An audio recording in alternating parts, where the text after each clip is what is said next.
I remember when I was, I don't know how old, but 3 or something. 16, 6 when months. I saw Caravaggio. No, I mean, yeah, that's...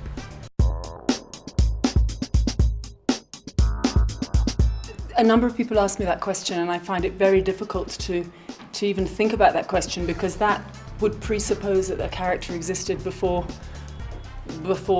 one approached it. I mean, we just dreamt it up. I mean, it wasn't a question of...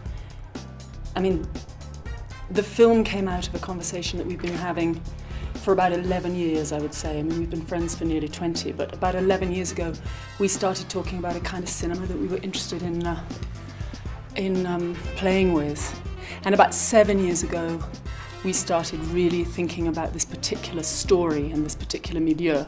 And out of that discussion, out of the friendship, then out of the discussion, then out of the discussion of the milieu and melodrama and a kind of temperature of film that we wanted to look at, this woman appeared. But there was nothing 3D. It was like a tendency that we wanted to look for.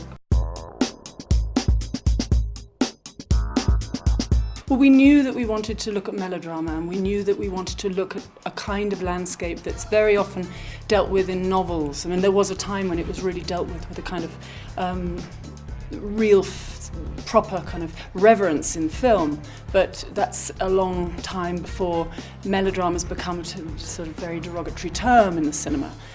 But novels, you know, still it's possible to look with a kind of meticulous detail at a milieu, at a family, at a kind of inner life of a character in novels, which is not so common in modern cinema to look at it. So we knew we wanted to make something modern in that way, and out of that came this story about an alien woman in a kind of circumscribed milieu.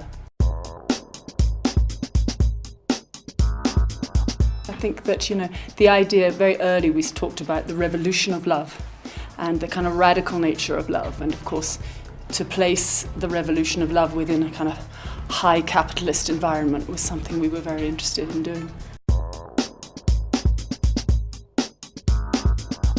Well, I think when we started to look at the milieu of this haute bourgeois Milanese society, and we looked at the ways in which that families like the Recchis, the family in our film, how they make their money to start with, you know, the decisions that are made, the suppressions that are required, the fantasy that's required, the editing.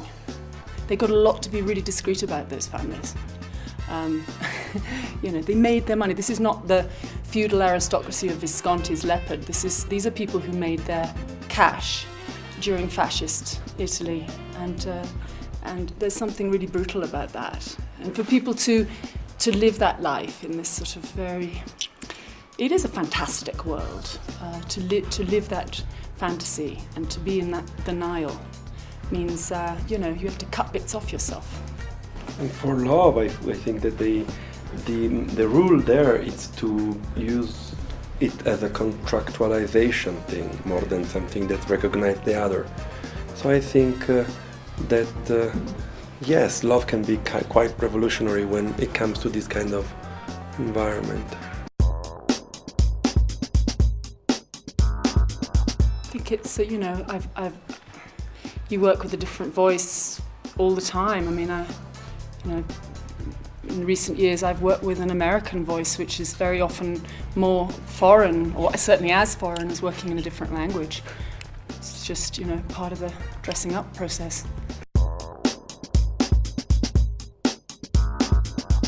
I do remember that. I thought you were going to ask me if I remember that night, and I don't, I have to say.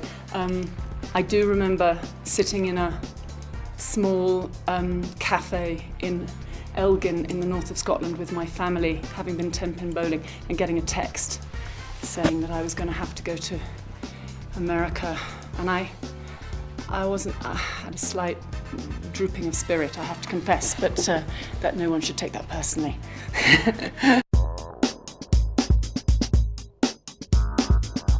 We would like to remake Auntie Mame, because we feel that Auntie Mame should come back in the world. She's ready to come back. What we want to do is we want to remake the book. We don't necessarily want to remake the film or the musical. We would like to look at Patrick Dennis's book again.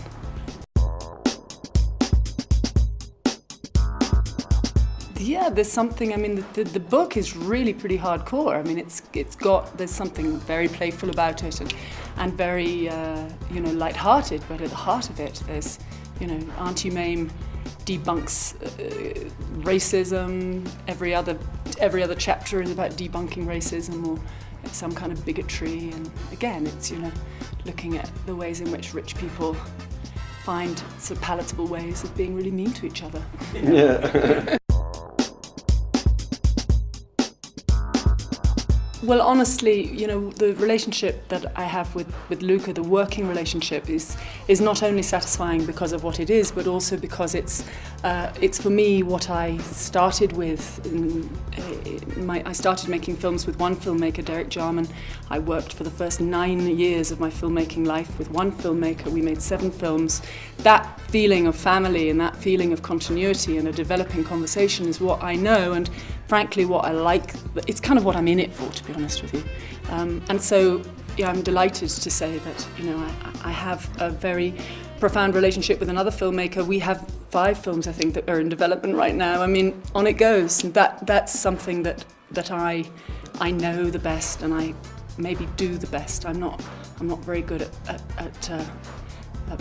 going into parties where I don't know anybody.